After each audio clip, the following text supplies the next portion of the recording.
бала босанумен оның күтіміне берілетін төлемдер өседі.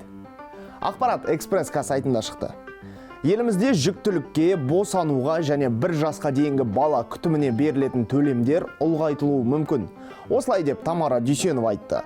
Ол еңбек және халықты әлеуметтік қорғау министрі. Ұлғаю әзірге тек қарастырылып жатыр. Барлығы мемлекеттегі ақшаға байланысты.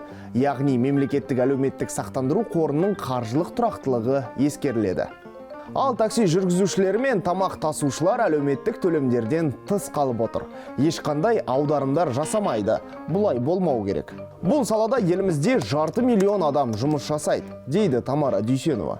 Операторлармен келіссөздер өтті, әлеуметтік қорғау жүйесіне кіруге келісті. 1 шілдеден пилоттық жоба іске қосылады. Жыл соңына дейін заңнамаға өзгерістер енгізіледі. Ақпараттың толық нұсқасы сайтта. Экспресс-каны оқи жүріңіздер.